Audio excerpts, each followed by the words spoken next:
Howdy goons, and welcome to another excellent video from your benevolent overlord. Me, Nimzy.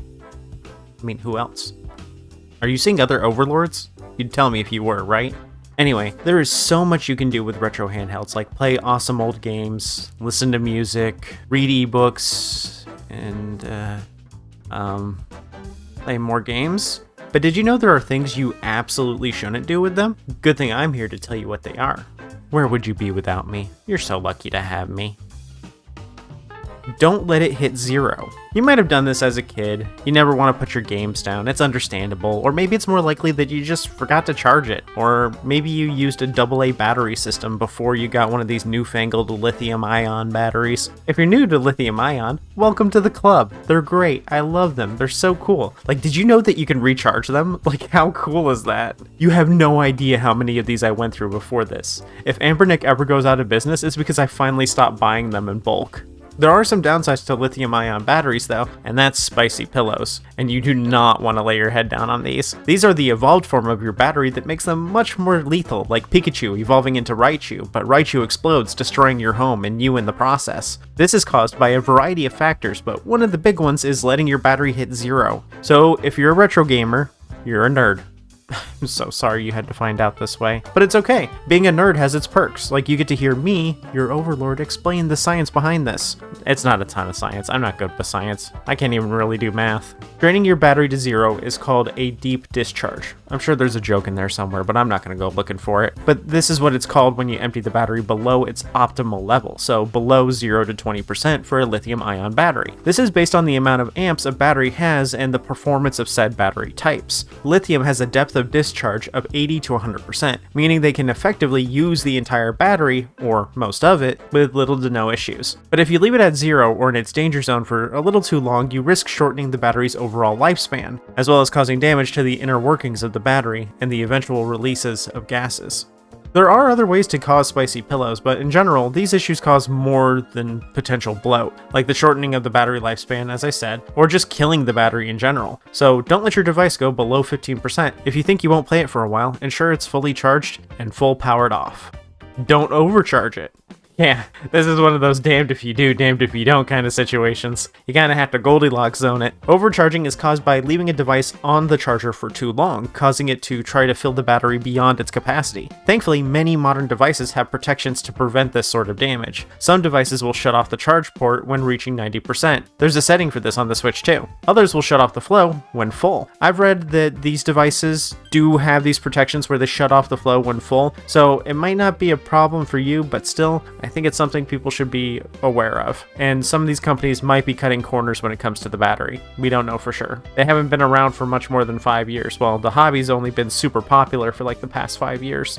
Overcharging causes bloat by increasing the heat, and this causes chemicals in the battery to speed up the production of gases that cause the battery bloat. But like I said, you're fine to leave them on the charger while you sleep or something. Probably. Don't use a single boot setup.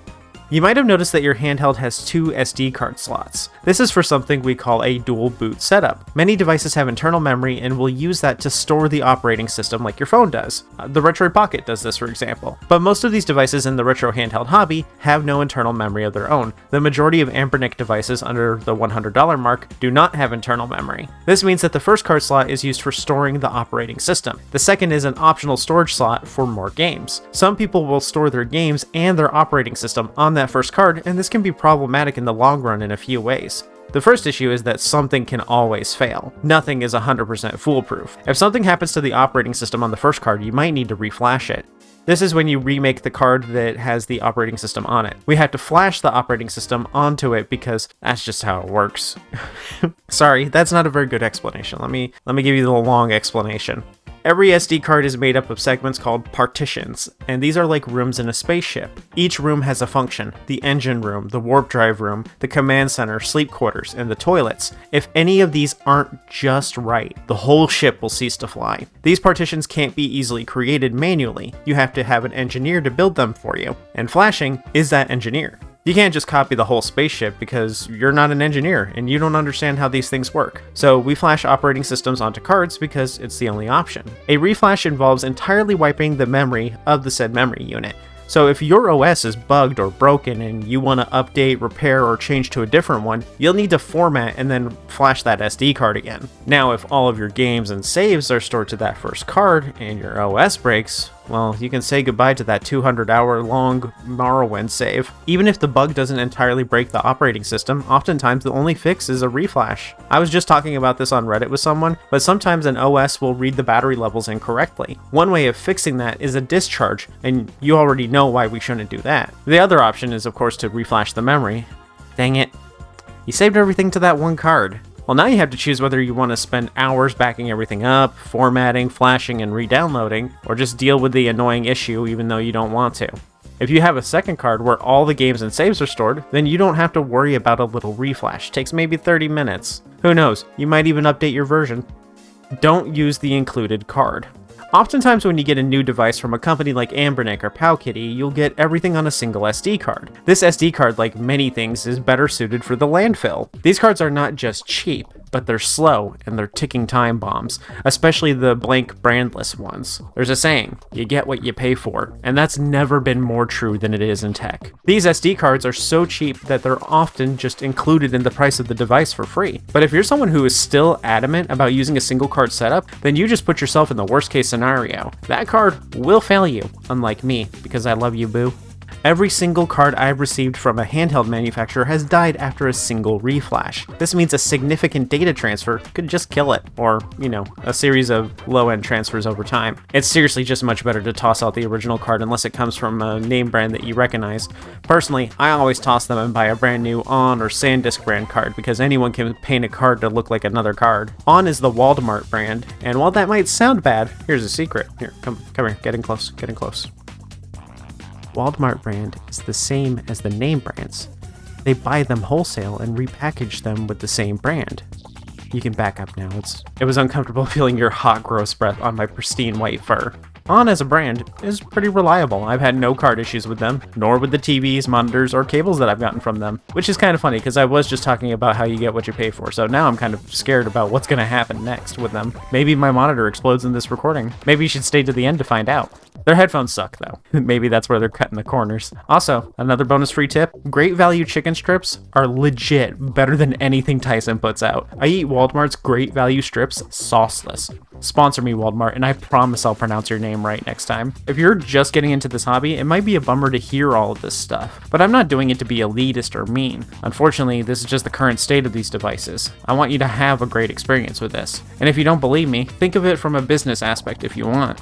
I can't get monetized if you don't watch my videos and subscribe. If you have a bad time with these handhelds, you won't watch more of my videos for tips. You'll just leave. I'm being incentivized monetarily to give you a good experience, and yeah, also from the goodness of my kind heart too, but I'm not a monster. I just hate wasting money, and I don't want you to waste money either. These are money and time saving measures, and time is money. Nothing like losing 50 hours on a JRPG because you kept the crap card 9000.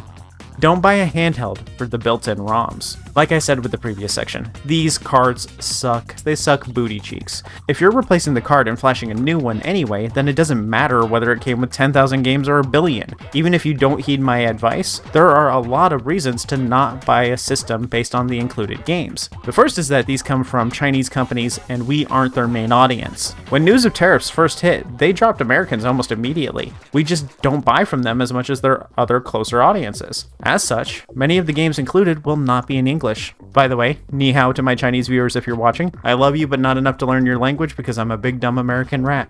Another problem is the game availability. You're getting it for Pokemon. I know you are because you watched my video on these handhelds and which ones are best for Pokemon. But many of these handhelds don't come with Pokemon pre-installed because of the legality of it, or the lack thereof. Despite us dealing in the gray market here, the rules on this stuff is still kind of new and up in the air. They'll flip-flop on what games come preloaded. Sometimes you'll get Mario, sometimes you'll get Pokemon, and sometimes it's just not there. It's just better, easier, and smarter to source your own ROMs. I can't tell you how to do that though, because a cute little thing like me would not do well in an Italian prison. Also because I just don't really like spaghetti. There are some other issues as well, like bad ports, bad translations, bad ROM hacks, duplicates, and numbered lists, which can mess up the alphabetical order and make it harder to find your games. Also, I don't recommend having a lot of games installed in the first place. You'll get choice paralysis and you might not play anything when you're overwhelmed. Like, do you really understand what you're asking for when you buy a 10,000 ROM card? You're asking to scroll through games more than you play them. You're going to spend more time deleting the ones that you don't want than you are going to spend playing them. But alright, hopefully my favorite humans out there, you, all of you, got some use out of this. I do have more in mind for another video that's just like this one, and the best way to ensure you get it is to tip your Overlord. I take likes, subscribes, and enough SD cards that I can make a pool out of them and swim in them Scrooge McDuck style. Thanks for watching, even though our goon Overlord work agreement says you're required to. Bye!